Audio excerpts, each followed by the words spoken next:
서머나 교회의 사자에게 편지하라. 처음이며 마지막이요 죽었다가 살아나신 이가 이르시되 내가 내 환난과 궁핍함을 알거니와 실상은 내가 부유한 자니라.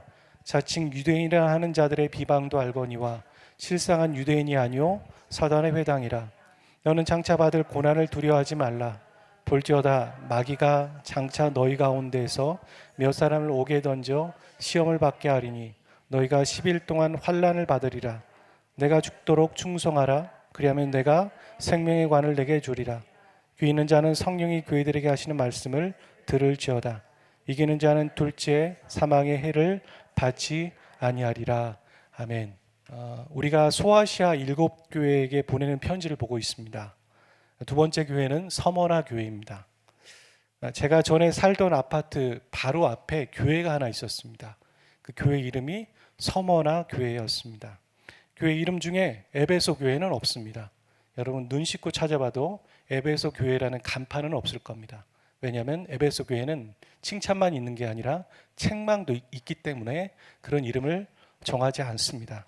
하지만 서머나는 책망은 없고 칭찬만 있는 교회이기 때문에 사람들은 이 교회 이름을 사용합니다.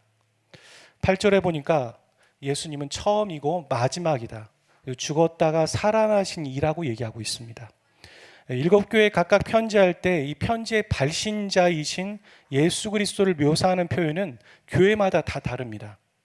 에베소 교회에게 예수님은 오른손에 7뼈를 붙잡고 7금 촛대 사이를 거니신 이라고 했습니다.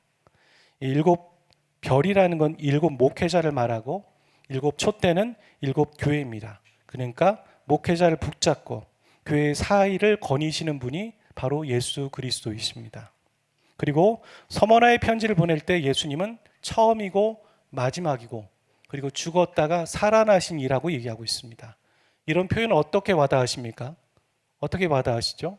예수님의 권위, 권세 이런 것들이 느껴지지 않으십니까? 그러니까 예수님은 교회의 최종 승인자이시고 머리가 되시는 분이다. 이런 얘기를 다각도로 각각의 교회에 맞게 메시지를 전하고 계신 겁니다. 그런데 교회가 예수님을 머리로 두지 않기 때문에 생기는 문제들이 참 많은 것 같습니다. 문제들은 다양하지만 문제들의 내용들은 다 각각 있겠지만 그 원인은 바로 하나입니다. 예수님을 머리로 두지 않을 때. 이 교회란 공동체이기도 하지만 우리 각자 우리가 예수님을 머리로 두지 않을 때 문제가 생기는 것입니다. 이 편지는 요한이 사사로이 교회에게 보낸 게 아닙니다. 예수님께서 요한을 통하여서 각각 교회들에게 말씀하신 겁니다. 이 얘기는 뭐냐면 오늘 우리에게 우리 각자에게 주님께서 말씀하시는 메시지라는 것입니다. 서머나는 이 터키의 두 번째 도시인 지금의 이즈미르에 해당합니다. 여기 터키를 다녀오신 분도 계시고 잘 알고 계시겠지만 이 역사적으로 요한이 이 편지를 적기 700년 전에 뒤로 해서 700년 전에 서머나는 파괴되었었습니다. 그리고 300년간은 폐허의 속에 있었습니다. 방치되어 있었습니다. 그런데 요한이 살던 이 시대에 마치 죽었다가 살아난 것처럼 이 도시가 재건되었다는 겁니다. 실제로. 그래서 죽었다가 살아나신 이가 이르시되 이렇게 말하는 거예요. 이 메시지를 듣는 서머나는 뭔가 남다르겠죠. 우리를 잘 아시나? 야, 우리랑 참 맞다. 이렇게 예수님은 역사적인 스토리나 어떤 상황들과 삶의 배경들을 잘 활용해서 당신의 메시지를 전하십니다.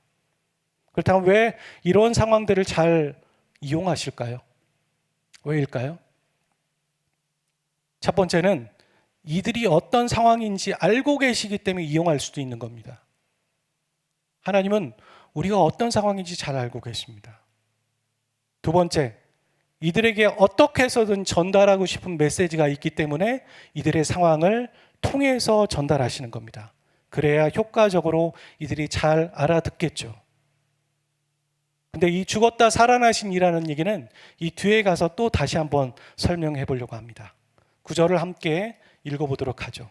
시작.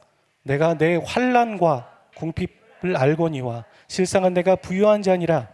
자칭 유대인이라는 자들의 비방도 알거니와 실상은 유대인이 아니요 사단의 회당이라. 구절을 읽으면서 우리는 서머나의 상황을 알 수 있습니다.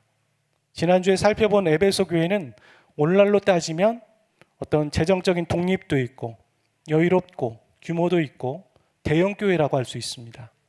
그에 비해서 서머나 교회는 어떻습니까? 목회하는 사람들에게 또 그곳에 방문하고 등록하려고 하는 사람들에게는 그다지 매력이 없는 교회입니다. 왜냐하면 그들은 환난과 궁핍함이 있었다는 거예요. 환난은 환난이고 궁핍은 궁핍이에요. 환난은 박해인 거고 궁핍은 재정적인 어려움이 있는 거예요. 두 가지를 다 갖고 있었습니다. 그래서 아주 열악한 환경 가운데 놓여 있는 교회가 서머나입니다. 그러니까 에베소와 서머나를 바로 옆에 붙여놓은 건 대조가 된다는 거죠. 의도적이라는 생각이 듭니다. 이 환난은 어디서 왔는가 얘기합니다. 유대인과 연관이 있다는 거예요. 서머나 지역은 황제 숭배 중심지였습니다. 그래서 로마의 지배 아래에 있었고요. 사람들은 다 그렇게 얘기했죠. 시저가, 로마가 왕이다. 황제가 신이다. 황제가 주다. 이렇게 말한 거죠. 근데 서머나에 있는 그리스도인들은 어떻게 말했냐면 이와 정반대로 말했습니다. 예수님이 왕이시다. 예수가 주다.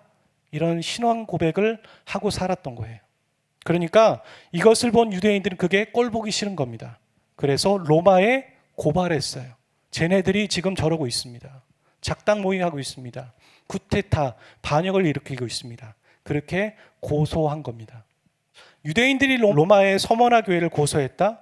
이거 어떻게 와닿으십니까? 헷갈릴 수 있는데 한번 정리해 보겠습니다. 지금 이 지역은 예루살렘이 아니에요. 이방인 지역이에요. 그리고 디아스포라 유대인들도 살고 있겠죠.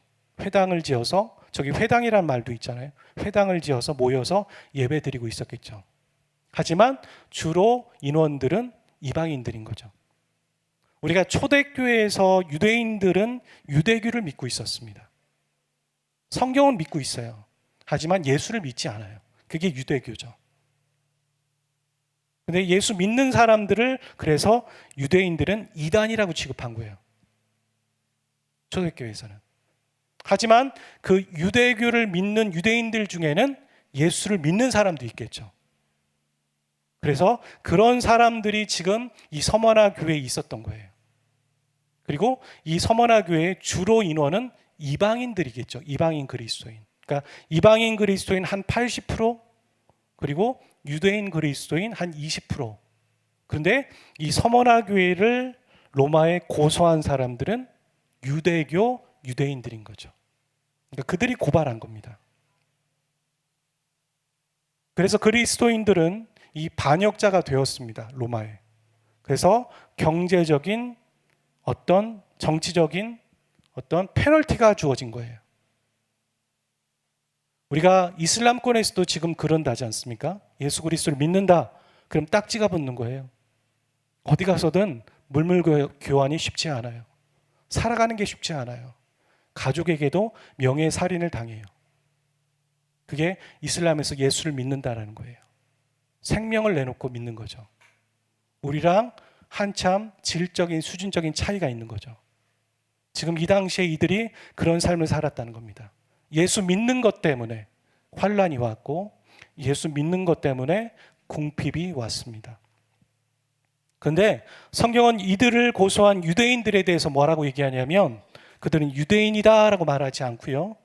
실상은 사탄이다라고 말하고 있어요. 사단은 우리가 예수님을 믿고 영적인 사람이 되는 것을 싫어합니다. 영적이지는 걸 싫어합니다. 성령의 사람이 되는 걸 싫어하고요. 예배 드리는 것을 싫어합니다. 교회에 오는 거 괜찮습니다. 썬데이 크리스찬 되는 거 괜찮습니다. 그 사람에게는 아무 능력이 없잖아요. 하지만 그가 정말 예배자가 되고 영적인 사람이 된다면 그런 생명을 살릴 수 있는 사람이 되는 거죠. 그러면 사단의 나라에 있는 자기의 한 영혼을 뺏기는 거잖아요. 그래서 싫어하는 겁니다. 그때 우리는 사단이 이렇게 교회와 또 성도들을 환난과 궁핍 가운데 넣을 때 두려워해서는 안 됩니다. 맞서서 싸워 이길 수 있어야 합니다. 사단은 우리 눈에 자신을 보여주지 않습니다. 자신을 보여준다면 그는 사단이 아닙니다. 사단은 항상 가장합니다. 천사처럼, 뱀으로, 사람으로, 여러 환경으로, 여러 가지 모습으로, 혹은 가족으로 그렇게 올 수 있습니다. 대표적인 예가 베드로죠.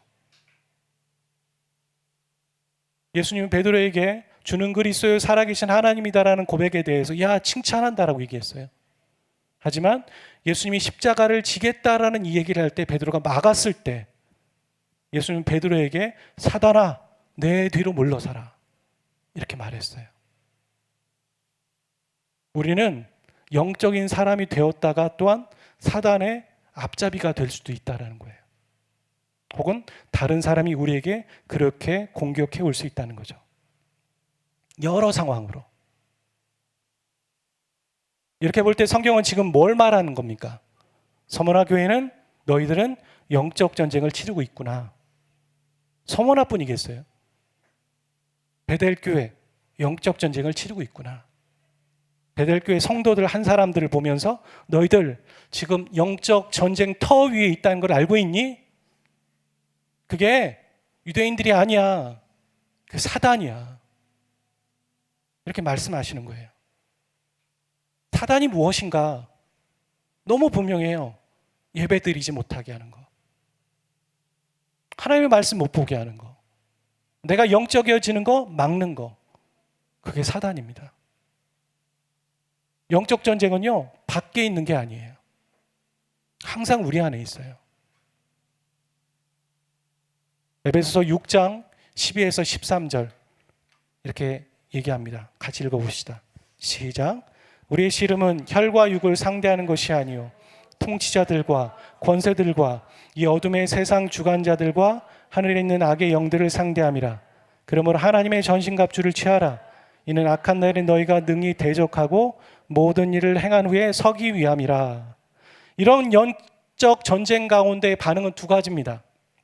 너무 힘드니까 신앙적인 거 정반대의 삶을 살아가는 사람이 있을 수 있고, 혹은 너무 힘드니까 오히려 맞서 싸워 서 있는 사람이 있을 수 있어요.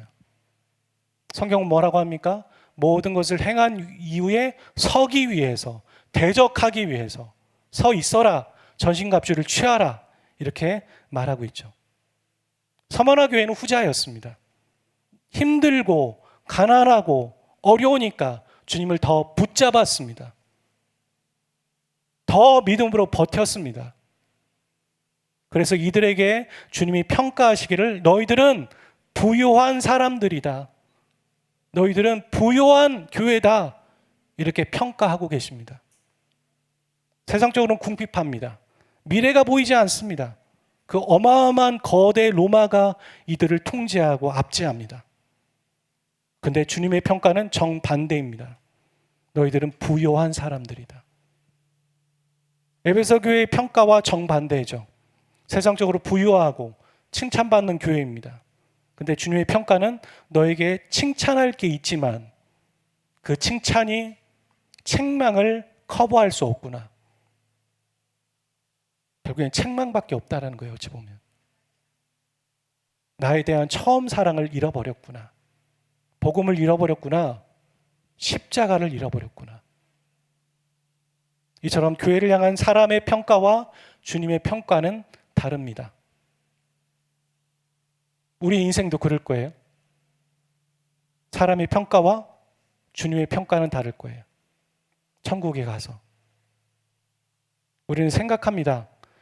교회가 규모가 있고 부유하기도 하면서 주님에 대한 사랑을 항상 유지하며 살면 좋겠다. 이것도 없고 저것도 있으면 좋겠다.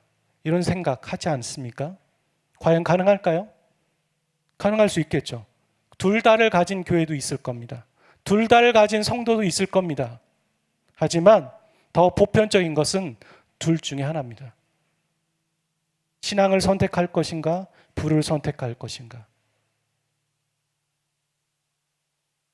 부를 선택하거나 신앙을 선택하거나 이런 경우들이 더 많습니다. 부와 신앙은 반비례합니다. 어떤 걸 선택하시겠습니까, 여러분? 교회 역사가 이걸 증명합니다. 그렇다고 해서 엄청난 고난과 궁핍을 겪을 경우에도 신앙을 버리는 사람들도 있습니다. 그래서 적당히 하면 좋겠다. 적당히 고난받고 적당히 부가 있으면 좋겠다. 그 중간. 그런 생각 들지 않으세요? 그에 대한 답변이 10절입니다. 같이 읽어보겠습니다. 시작. 너는 장차 받을 고난을 두려워하지 말라. 볼지어다 마귀가 장차 너희 가운데에서 몇 사람을 옥에 던져 시험을 받게 하리니 너희가 10일 동안 환난을 받으리라. 내가 죽도록 충성하라. 그리하면 내가 생명의 관을 내게 주리라. 여기서 주목해봐야 할 것은 10일 동안 환난을 받는다. 우리가 요한계시록에서 숫자는 상징에 불과하다고 얘기했죠.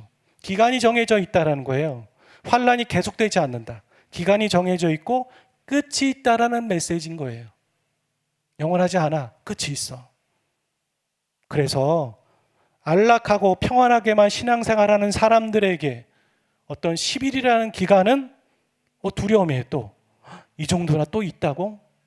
하지만 이 서머나 교회처럼 생명 내놓고 신앙생활하는 사람들에게는 소망의 메시지죠. 끝이 있구나. 정해진 기간이 있구나. 그게 위로가 되는 거예요. 하나님은 서머나에게 이렇게 말씀하지 않으셨어요. 우리의 생각에 이렇게 얘기할 수 있잖아요. 너희가 칭찬받을 거밖에 없구나. 야, 네가 믿음을 지키고 고생하느라고 참 수고가 많다. 그래서 내가 너의 고난을 지금부터 없애주겠다. 이렇게 하셔야 되지 않을까. 이런 생각들이 우리에게 있는 거죠. 그렇게 칭찬받을 교회인데 왜 고난을 주시지? 근데 주님은 오히려 그 고난이 계속되진 않을 거고 기간이 있다. 죽도록 충성해라. 그러다가 죽더라도 충성해라 이 말이에요. 그러다가 빛을 못 보더라도 죽더라도 충성해라. 그 말이거든요. 그렇다면 왜 주님은 교회에게 이렇게 단호하실까요? 고난받는 사람들에게 고난이 탕감되는 것이 아니라 그래 좀만 더 버텨라 죽도록 충성해라 이 메시지 전하는 거죠. 스가랴 13장 7절과 마가복음 14장 27절은 같은 구절입니다. 우리가 구약에서 예수님의 예언이 가장 많이 나온 성경 하면 뭐죠? 이사야, 그 다음 시편, 그리고 세 번째가 스가랴입니다. 그 짧은 본문인데, 짧은 장인데 그 안에 예수님에 대한 예언이 장마다 나와요. 9장부터 8장까지는 예언이고 성전 건축 재건에 대한 얘기의 메시지인데 9장부터 마지막 장까지는 예수님의 예언으로 채워져 있어요. 그럼 이런 생각이 들죠. 성전 건축과 그 다음에 이 우리가 마지막 예수님의 재림이라는 건 어떤 연관성이 있는가? 그거는 새벽기도 때 들으시길 바랍니다. 중요한 것은 지금 그 얘기가 아니니까. 이 마가복음 14장 27절을 예수님께서 얘기하실 때 스가랴 13장 7절을 인용하신 거예요. 13장 7절은 뭐라고 하냐면 결국에는 예수님이 왜 고난을 받으셨는가? 예수님도 고난을 받으셨다 그 얘기를 하고 있는 거죠. 예수님 고난을 받으시면서 이 얘기하신 거예요. 내가 고난 받을 것이 이미 스가랴서에 나와 있다. 그래서 나는 지금 고난을 받는다. 그걸 다른 표현으로 치임을 당한다. 맞음을 당했다는 거죠. 치임을 당했다. 그런 얘기를 하는 거예요. 왜 예수님은 고난을 받으셨죠? 하늘의 미랄이 땅에 썩어서 죽어서 많은 열매를 맺기 위해서. 그럴 수밖에 없다는 거예요.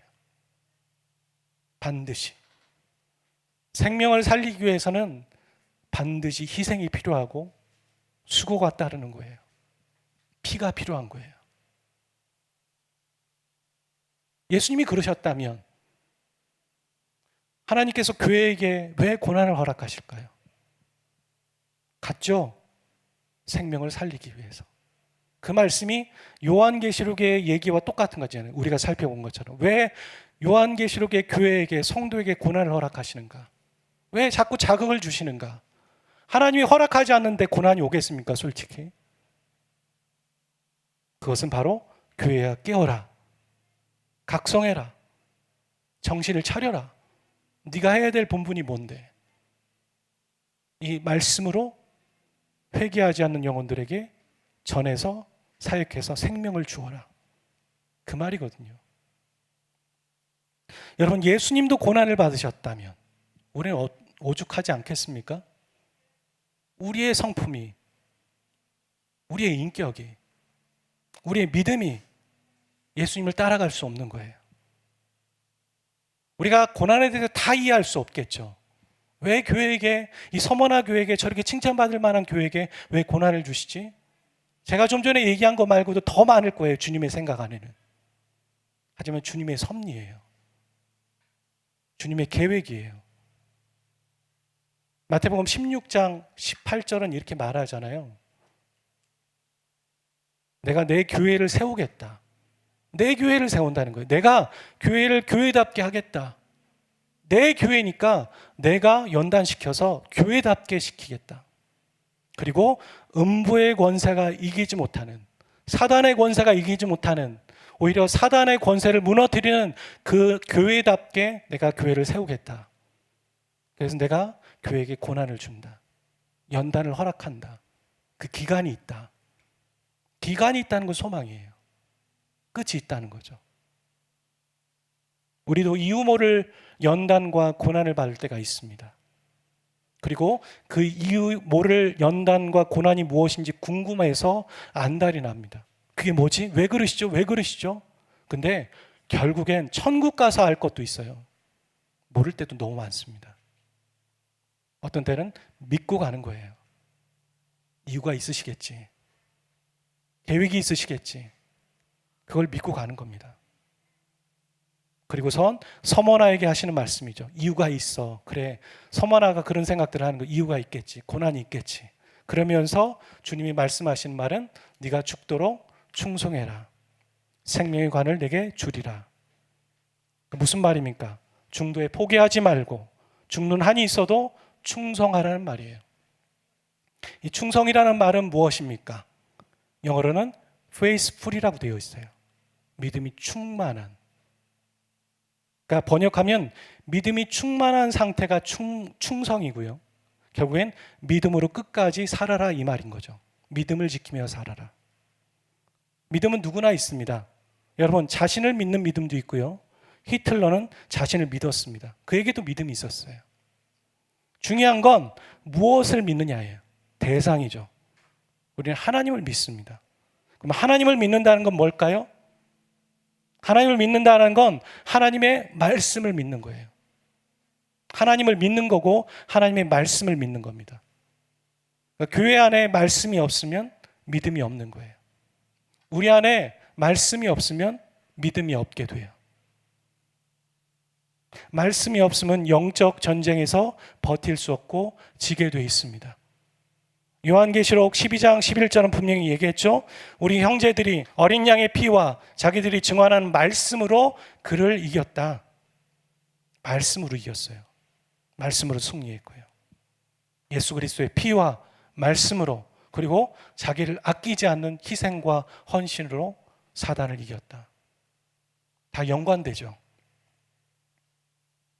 이 충성에 대한 단어를 좀 더 생각해 보려고 해요.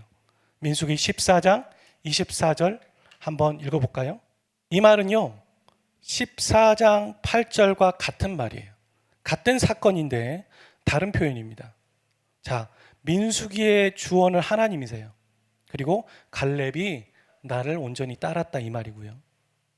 그리고 여호수아서의 주원은 갈렙입니다. 내가 하나님께 충성했다. 그러니까 온전히 따랐다라는 말과 충성했다라는 말은 한국말로는 다른 말인데 같은 말이에요. 원어는. 그게 충성이에요. 그게 다른 말로 믿음이에요. 근데 이 같은 말이 히브리어로는 말레라는 단어를 써요.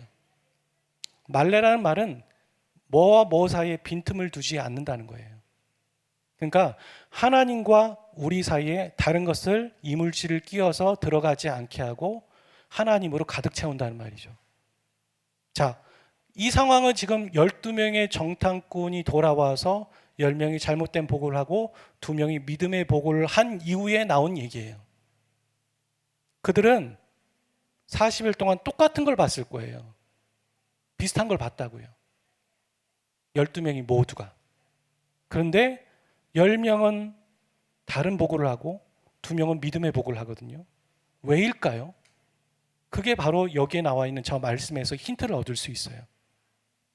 10명은 자신과 하나님 사이에 틈이 벌어져 있는 거예요. 그들은 출애굽을 하면서 하나님의 말씀을 듣고 시작했습니다. 하나님이 우리를 조상 때부터 약속하신 대로 가나안 땅으로 인도하실 것이다. 분명히 모세는 말했을 거예요. 하나님이 아브라함을 통해서 주고자 하셨던 그 약속의 땅, 그 가나안 땅으로 우리를 인도하고자 하신다. 그들이 출발할 때는 모두가 하나님의 말씀이 가득 채워져 있는 거죠. 근데 출발하는 여정에 어떤 이유인지 모르겠지만 10명은 어땠습니까? 말씀과, 그러니까 하나님과 자신 사이에 틈이 벌어져 있어요. 그냥 놔둔 거예요. 그리고 안악자손을 봅니다. 가나안 땅에 들어가서 너무 두려워요. 우리는 밥이다. 우린 끝났다. 못 들어간다. 이렇게 말한 거죠. 하지만 2명은 어땠습니까? 갈렙과 여호수아예요.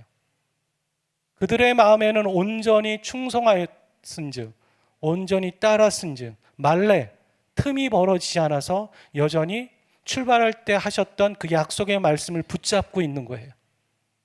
그래서 우리는 이길 수 있습니다. 그들도 안악자손을 봤어요. 그 안악자손의 후손이 골리앗이에요. 그 키가 3m 정도 된다죠. 어땠겠습니까? 두렵겠죠. 하지만 분명히 보여지는 건 안악자손이지만 하나님이 더 크시다라는 걸 믿는 거예요. 왜요? 그들은 믿음의 상태, 영적 관리를 잘했거든요. 여전히 하나님의 말씀이 그 안에 있어요. 그래서 우리는 이길 수 있습니다. 쓰러뜨릴 수 있습니다. 그 말이 바로 충성이에요. 죽도록 충성해라. 무슨 말인지 이해가 되시죠? 내가 너에게 해준 말씀, 그 말씀을 기억하고 붙잡고 살아라는 거예요. 그다음 우리는 믿음을 지키고 살아가려면 무엇이 먼저 필요하겠습니까? 말씀이 필요한 거예요. 여러분이 하나님에게 받은 말씀이 있습니까? 그냥 그 말씀이라고 할 때 가장 떠오르는 말씀이 있습니까? 하나님이 여러분에게 주신 영적인 말씀, 그냥 매주마다 주시는 말씀일 수도 있지만 나의 인생 가운데 큰 전환점을 주었던 그 말씀, 그래서 그 말씀 믿고 여전히 내가 살아가고 있는 그 말씀 있으세요? 있으셔야 합니다. 있으셔야 한다고요. 적어도 오늘 이 말씀이 여러분에게 그 말씀이 됐으면 좋겠어요. 말씀 붙잡고 살아가라가 이 말씀이 되었으면 좋겠다고 여러분에게. 그리고 말씀 붙잡고 살아가라는 그 말씀이 여러분에게 있다면 그 말씀을 잊진 않으셨어요. 말래. 여러분과 하나님 사이에 틈이 벌어져서 다른 것이 끼어 들어간 거예요. 사람이 끼어 들어간 거예요. 상황이 끼어 들어간 거예요. 그래서 그 말씀을 희미해서 잘 붙잡지 않고 있어요. 이게 바로 10명의 정탐꾼의 신앙의 관리인 거죠.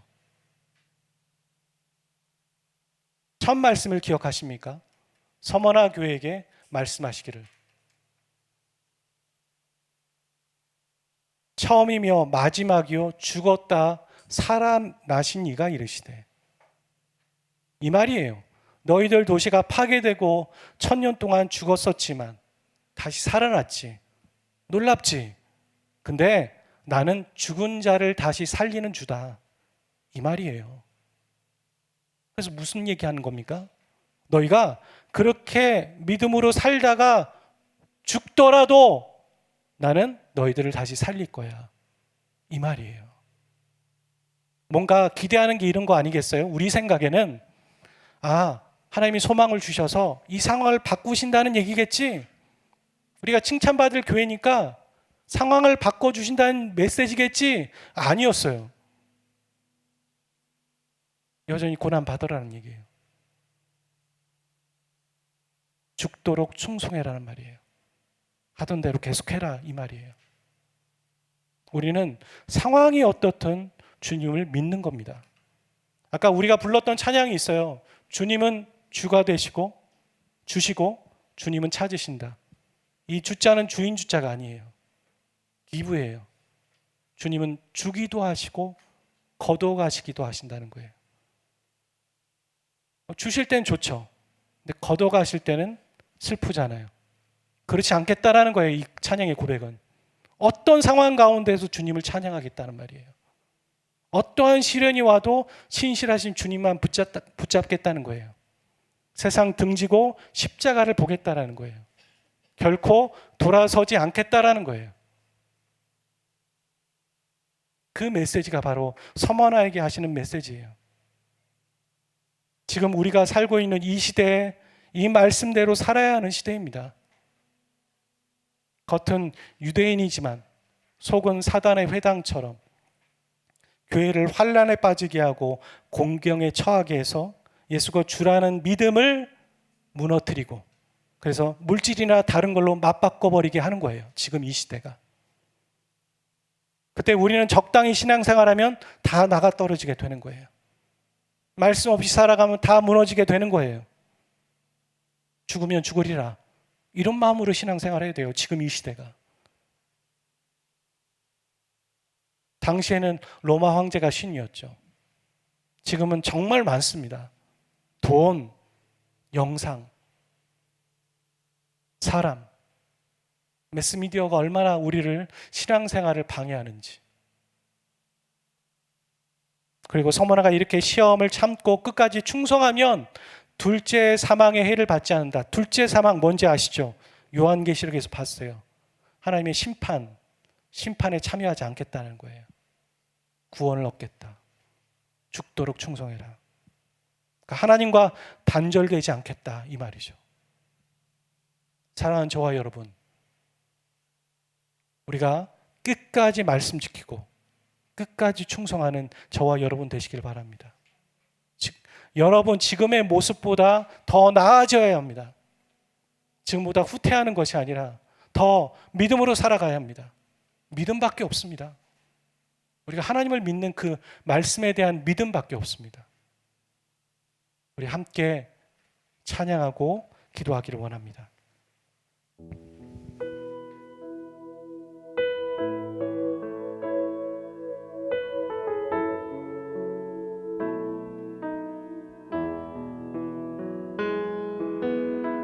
세상은 들리고 사람들은 변하여도 나는 주를 섬기리.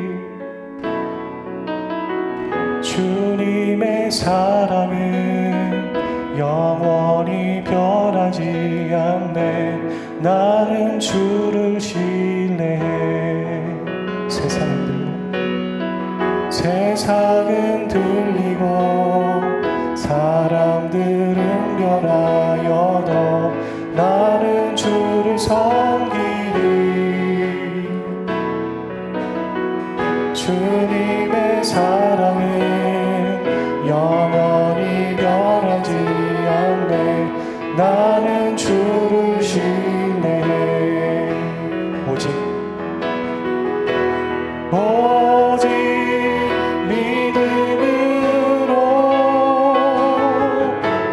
믿음으로 내가 살리라.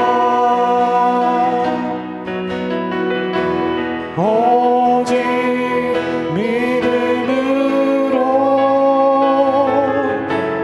믿음으로 내가 목소리 높여 믿음은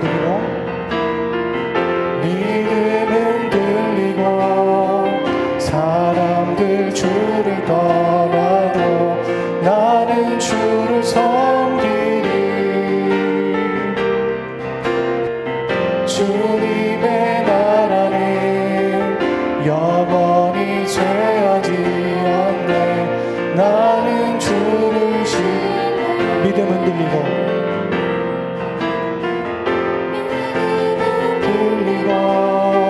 사람들 주를 떠나도 나는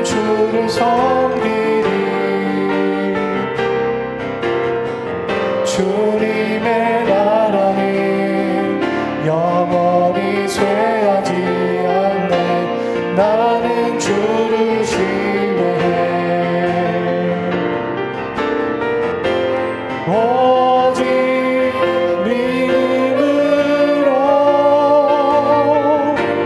믿음으로 내가 살리라. 오직 믿음으로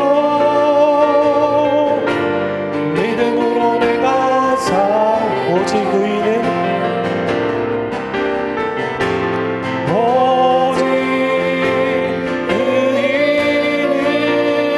의인은 믿음으로 말미암아 살리라. 오직 의인은 믿음으로 말미암아 주님의 영광, 주님의 영광 모든 나라 위에 주님의 영광 온 세계 위에 하늘에 계신 우리 아버지 영광 찬양해. 우리 주님 나라 영원하리라. 우리 주님 뜻을 이루어 영광을 돌리세. 영광을 돌리세. 우리 하나님께 존귀와 영광 능력과 아름다움 만방의 모든 신을 헛되고 사느니 오직 하늘의 하나님 그 영광 찬양해. 주님의 영광 모든 나라 위에 주님의 영광 온 세계 위에 하늘에 계신 우리 아버지 영광 찬양해. 우리 주님 나라 영원하리라. 우리 주님 한 번 더 주님의 영광, 주님의 영광 모든 나라 위에 주님의 영광 온 세계 위에 하늘에 계신 우리 아버지 영광 찬양해. 우리 주님 나라 영원하리라. 우리 주님 뜻은 이루어지리라. 같이 기도하겠습니다. 하나님과 우리 사이에 있는 틈들을 메꾸면서 그 틈에 무엇이 있는지 그것을 제거해 버리기를 원합니다. 그것이 처음 사랑을 잃어버린 에베소 교회에게 하시는 말씀입니다. 네가 어디서부터 잘못되었는지 그 원인들을 찾고 그것을 놓고 회개하라고 말씀하시는 얘기랑 같은 얘기입니다. 그리고 우리가 말씀대로 살아가고 믿음대로 살기를 원합니다. 주님, 우리에게 말씀해 주십시오. 우리의 귀에, 영적인 귀에 주께서 우리에게 약속하신 그 말씀이 들려지게 하시고 그 말씀 붙잡고 살아가는 인생 되기를 원합니다. 주여 한번 외치고 기도하겠습니다.